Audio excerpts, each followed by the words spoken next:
Good morning. What a good morning it is because Jesus rose from the dead. You could be excited with me because this is what gives us life.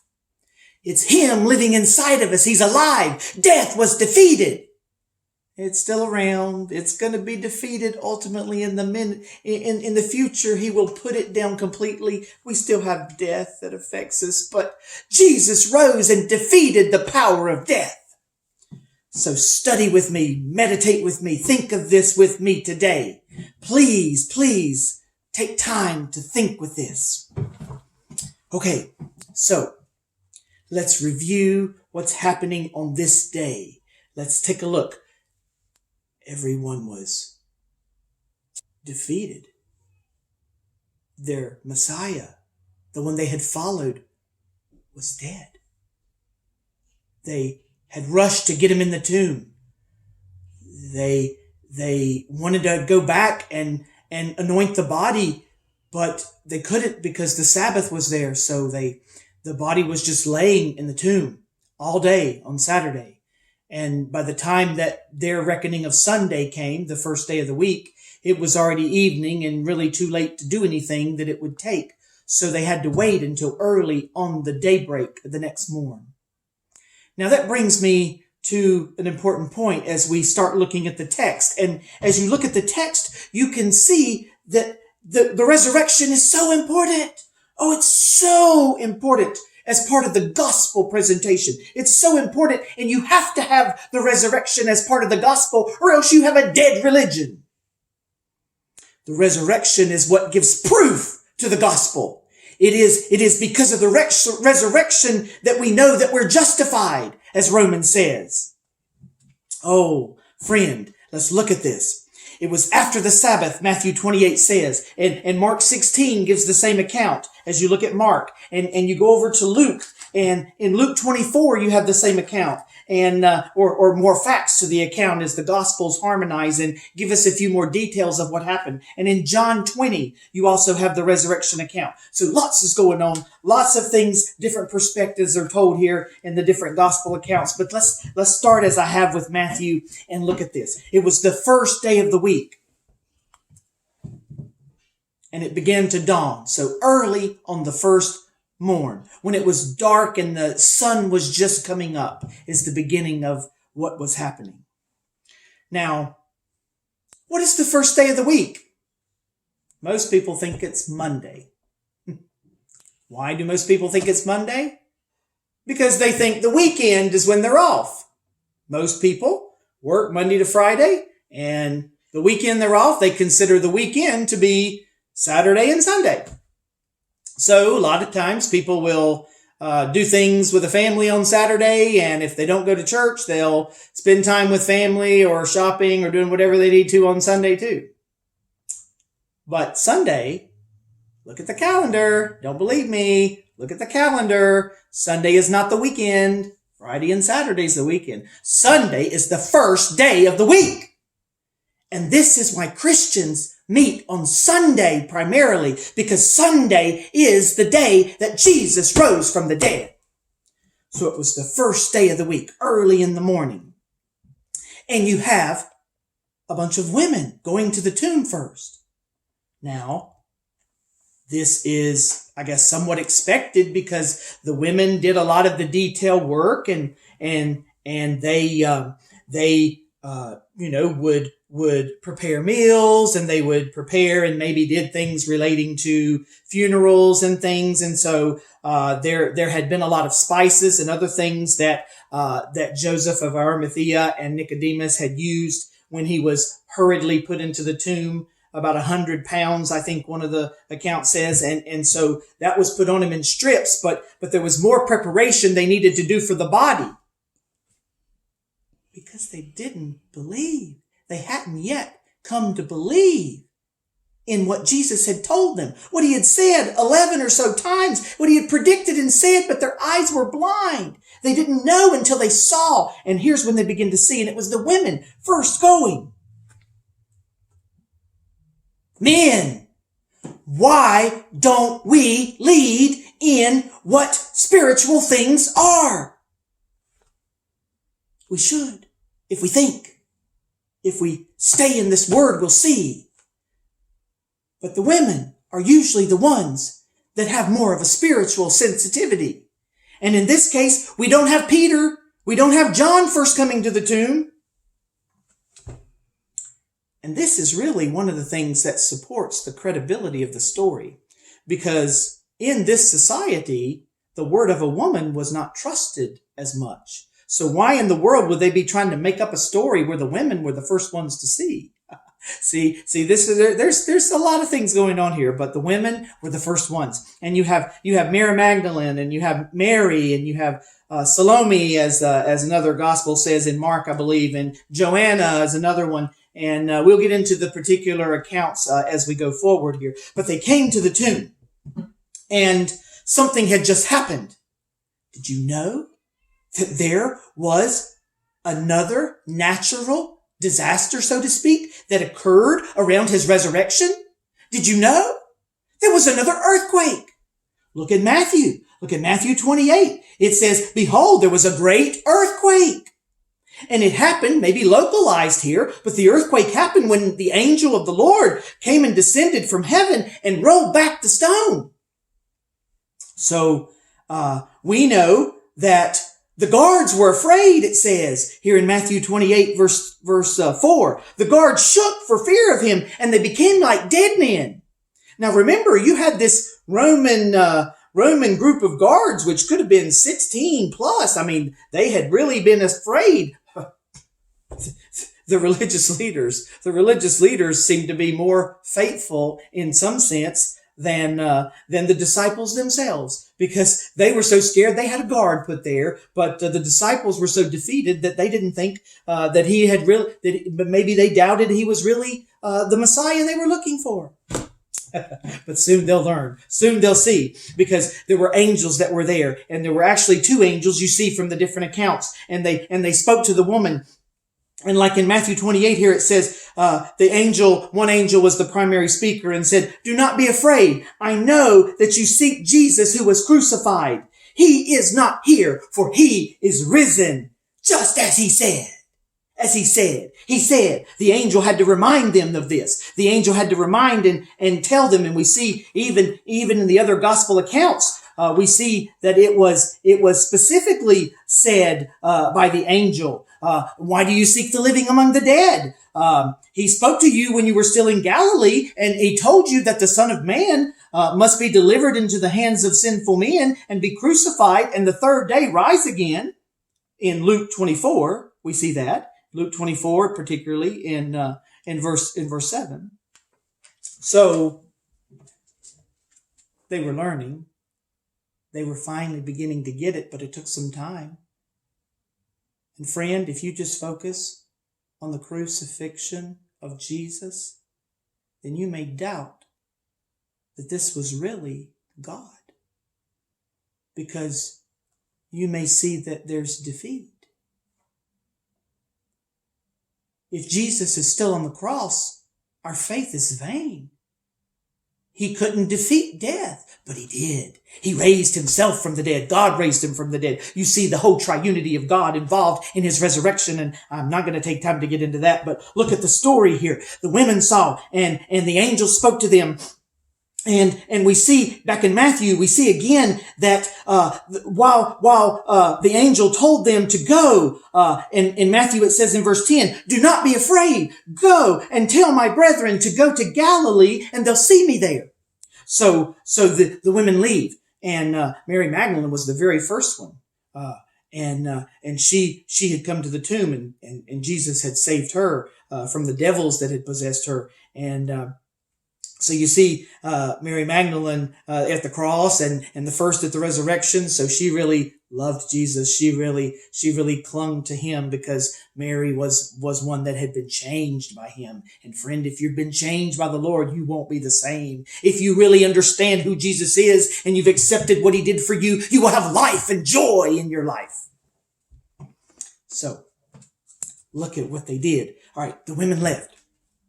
And as the women left, they went to go talk to the other disciples. And actually, it was Mary that ran first, we know, to Peter. And actually, it was something that Jesus had said as he appeared to Mary in the garden, the other Mary, I believe. And Mary didn't know she was weeping. The women were weeping there initially at the tomb. They were crying because they had gone to anoint the body, and there was no body. And they saw that the tomb was open. And so they didn't know what to do. And they just were weeping. And Mary in particular was approached by what she thought was a gardener. And as she's weeping and probably not able to see because of just being distraught that there's no body there and they can't do what they came to do. And then Jesus said, "Mary." And she said, "Rabboni, Master." She knew it was him. And then she just held on to him. And he had to tell her, "Stop clinging. I'm not ready yet. I'm not ready to go and see, but go and tell the other disciples. Stop clinging to me now. I have to ascend." And I talked about that a little bit before. And there's more I have to do. So, all right, let's get into this more. All right. So we see that they go back and they tell Peter and John, and Peter, he was defeated. He had denied Jesus. And Peter ran. He's the first one. He's the first man to actually go into the tomb. And he went in. John actually, I think, outran him, that it said, but Peter actually went in first. And Peter went into the tomb and he looked and he didn't see. And so Peter understood that he began to understand that this is Jesus who rose from the dead. So what had happened, though, is that when they were going to tell the disciples, the guard that had been shaken by the earthquake and the angel coming down were scared to death. And so the account says that while they had gone to tell the other disciples, the guard fled from the tomb. And they went and talked to the Jewish leaders. And look at Matthew and you'll see what happened there. Okay, so they went, it says in Matthew 28:11, now while they were going, behold, some of the guard came into the city and reported to the chief priests all the things that had happened. And when they assembled with the elders and consulted together, they gave a large sum of money to the soldiers, saying, "Tell them his disciples came and stole the body at night while we were sleeping." What a crazy story that would be, because a Roman soldier would be killed if they failed in their duty in guarding.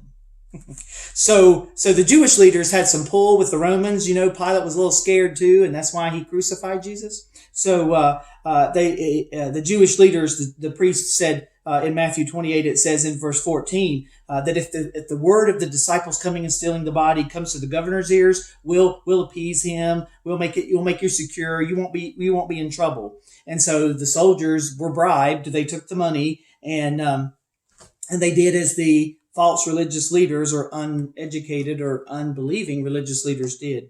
And it says that saying is still commonly reported among the Jews to this day because they didn't want to admit that Jesus had rose from the dead.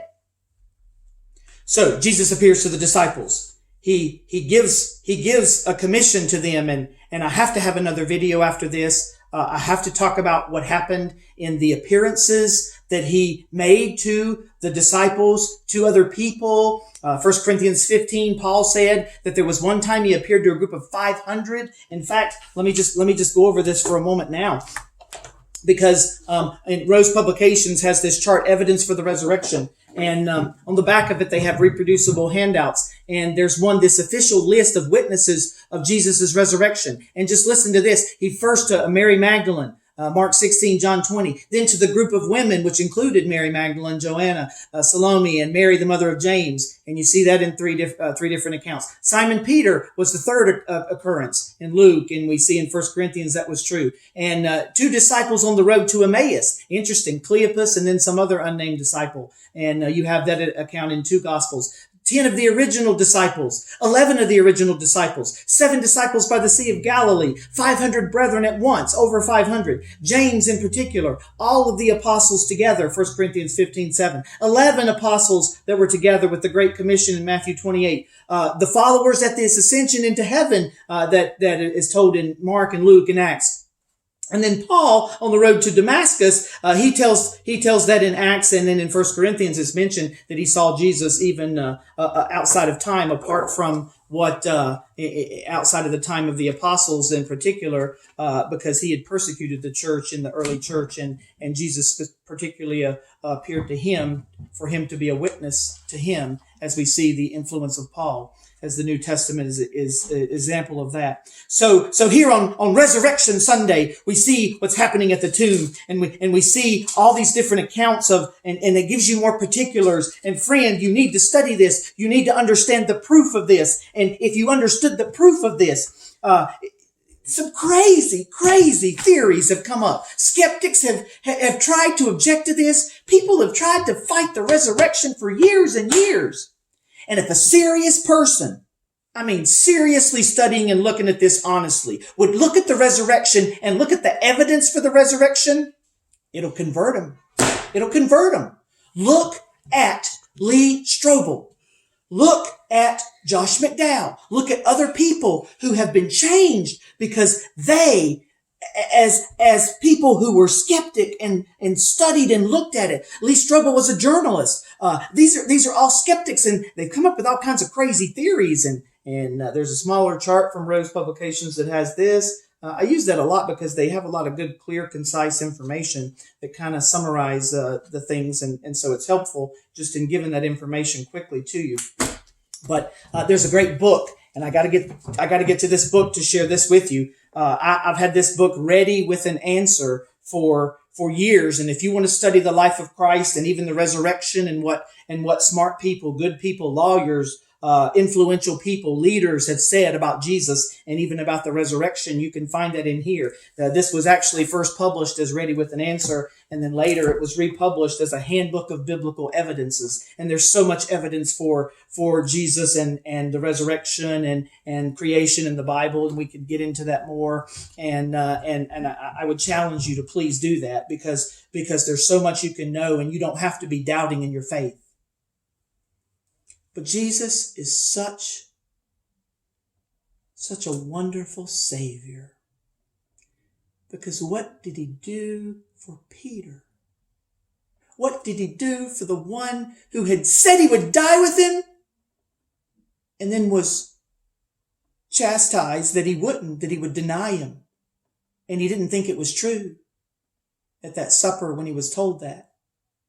And then he tried to fight initially. Peter's the one who got out of the boat and walked on the water. He had faith, but he went up and down in his faith. And when he took his eyes on Jesus, he sunk. But that's another sermon message. Okay, so you have Jesus doing something special for Peter, and you see it here in John chapter 20 and 21. As you look at the story, John 21 is where he appeared to the seven, and in John 21 is where it says that Christ speaks to Peter. And so they had gone fishing. They still weren't sure because Jesus had come to them at different times, and they still weren't quite getting it and understanding, and they didn't know what to do. So Peter went back to his occupation, and he just went fishing. And of course, Jesus wanted him to become fishers of men, to tell this story of the gospel. So he wanted Peter to be the leader that he wanted to be. So he tried to encourage Peter, and he did it in a way that was 3 times, kind of corresponding to the 3 times of denial. He said in John 21, as he met with him, and there's a story behind him actually getting to the place of talking, and what happened with the fish that they caught and they hadn't caught all night. And it's just interesting, and there's lots of numbers and things that you can go with that.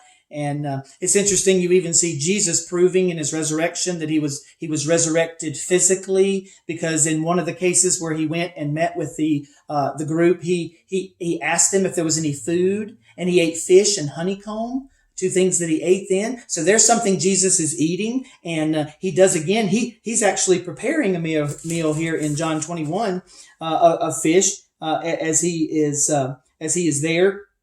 And he prepared breakfast for these fishermen at the end of, or in 21:12 it says, and it says, that he took the bread and gave it to them and the fish. And so we know that, Jesus was there and he was feeding these disciples that had gone fishing, and And then Peter, he particularly talked to. And he said, Simon, son of Jonah, do you agape me? Do you love me supremely? And Peter answered to him, Yes, Lord, you know that I phileo you. I love you like a brother. Philadelphia, the city of brotherly love. Phileo. That's one of the words for love. Greek has 4. Okay, we have 1. We get it mixed up. All right, but Jesus said, do you love me supremely? And Peter said, I love you like a friend. I love you like a brother. Jesus said again, Jesus said, tend my sheep. He came to him again, and he said, feed my lambs. And then he came to him again, same thing. Agape, do you agape me? Do you love me? And Peter said, Lord, you know that I phileo you. I love you like a brother. And then he said, tend my sheep. And then the third time Jesus came to him and he said, Simon, son of Jonah, do you phileo me? Do you really phileo me? Do you love me like a brother? And Peter was grieved, it says in John 21, because he said to him 3 times, he had to tell him 3 times, do you love me? And then Peter just says, Lord, you know everything. He's resurrected. He knew he was dead. Now he's resurrected. And Peter's he's just overwhelmed and said, you know everything. You know, I love you. I love you. But Jesus wanted him to learn that he needs to love him with the supreme love him as the resurrected Lord and King that he is. Friend, I could talk much more about this, but I want you to study it for yourself. I want you to see. If you doubt, study the evidence. If you don't believe, look at the witnesses. Christianity would not have continued if it wasn't for the resurrection. It would have died out. These people gave their lives for what they knew was true. And people will give their lives for what they believe is true. But people seldom, if ever, give their life for a lie. Many lines of evidence you could go to, but don't doubt. Don't be doubting. Come to this Jesus who will be tender with you and try to encourage you to love him with the love that he has for you.